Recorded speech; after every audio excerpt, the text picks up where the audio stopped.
I have this Duke.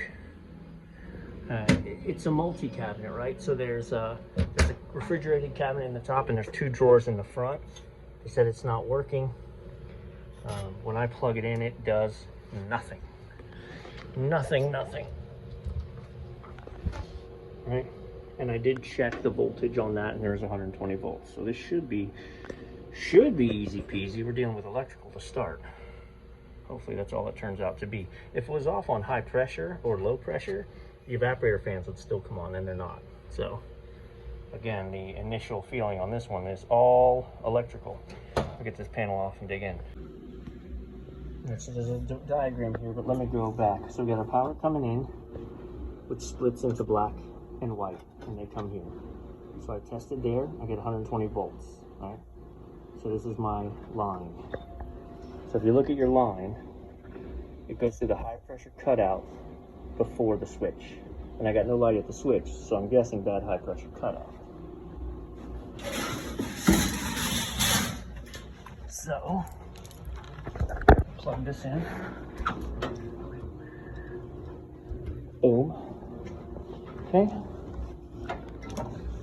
So here's our red coming out. It runs up to here. So that's what's in 22. So I'm going to set this on ground. And I'm going to measure voltage at 22. I got 120. And then I'm going to measure voltage at 21, which is the load out to the switch. And I got nothing. So either we're off on high head pressure or high pressure, which I doubt it.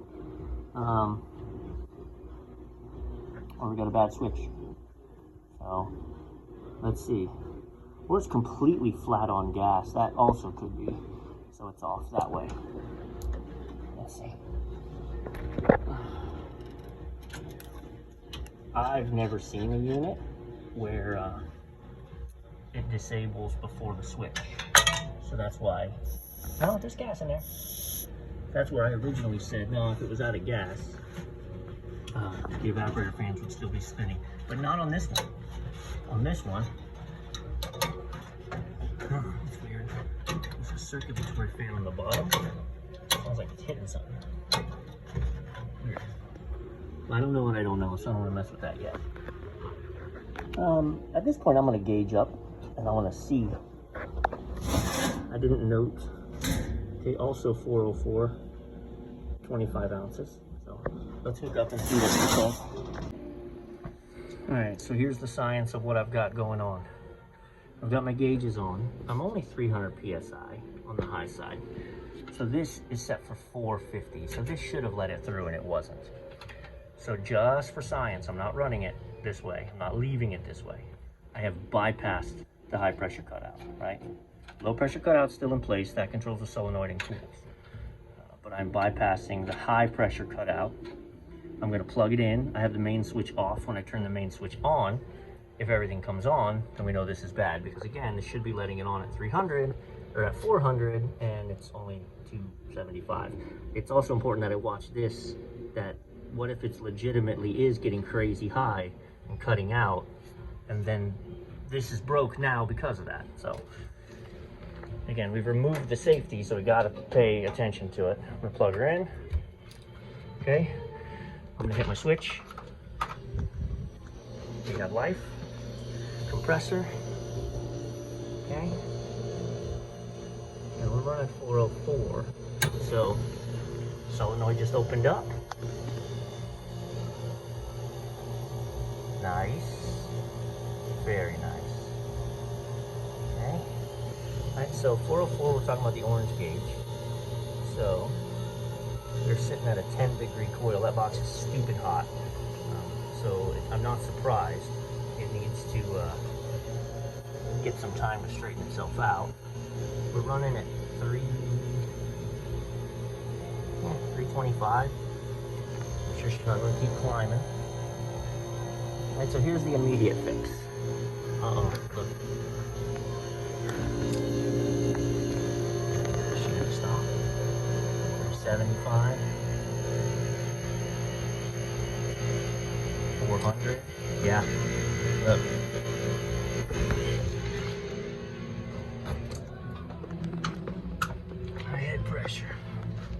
okay. So that's why we check what we check. All right, give me a second. Let me gather up here. Catch you in a second.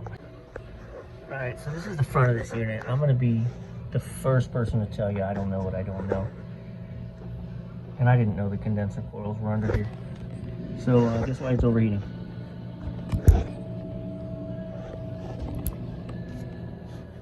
Just can't breathe. There's actually a filter behind that too. Vacuum clean coil only. This coil's probably never been cleaned. Let's pull this off and see what we're looking like. That's why our head pressure's through the roof. Alright, sit tight. Tell you what, so there was filters there that were really clogged up. Filters do a good job not letting anything through because that coil's clean. I'm gonna put my gauges back on, fire it up, see if she'll run. Alright, so I fired it up. Fan's not spinning. Let's just try it.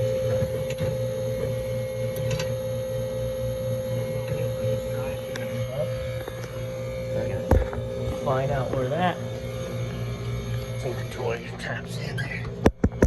Alright, we're getting there. Alright, this fan is buzzing like crazy, but it won't start. It's buzzing and it's hot. Real hot. She's kind of locked up. So I gotta kill it before it overheats. Alright, gotta get info on the blower fan. We are back a few days later after I have received our new blower motor. So, again, the appearance is that this motor just is going to affix from the bottom. Well, I hope, because if that's under the compressor, that's unfortunate. So let's dig in there and see what we can find. So the screws holding the fan in were under the compressor. So I've got this 90-degree tool, and I still had to unhook the compressor bracket and push it up a little bit. I had to make sure nothing was gonna be a problem with me pushing it up, and it's not. So now that we got that done, we can move forward with pulling the old fan. So side by side, same thing, new one. Yeah, it's locked up. So get this put in, and we should be all right. Alright, I have the new motor mounted in. She spins. Alright, when I cut the old motor out, I cut the cables very close to the motor. And the reason I did that is so I could chase them back. And I chased them through an electrical chase and they came to here, to these nuts. So I've pulled the new wiring through that same electrical chase. And now I can eliminate the old wire completely and just tap into these.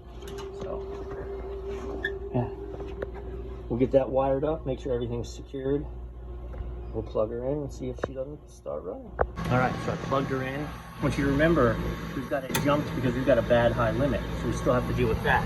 But we got it.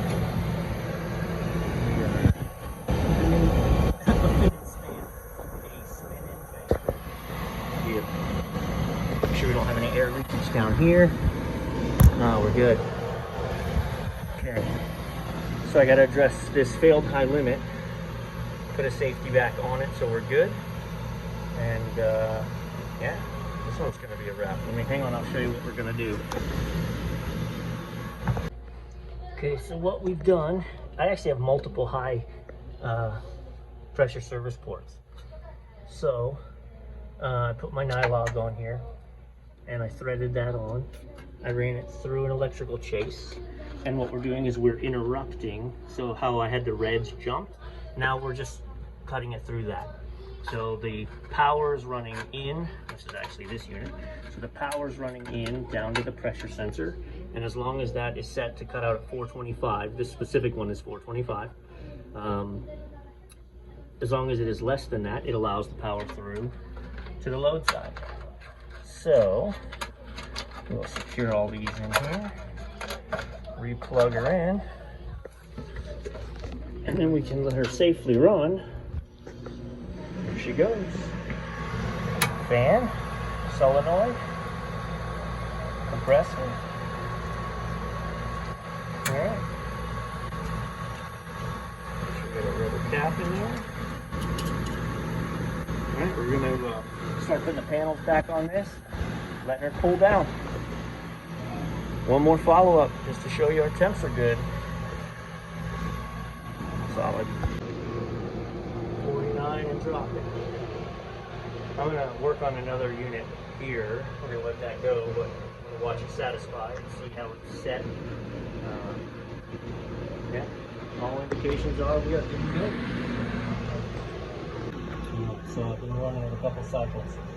It's off to 33 and it goes up to 38, 33, 38, 33, 38. So our low pressure control is working because that's what turns off the solenoid to let it rise.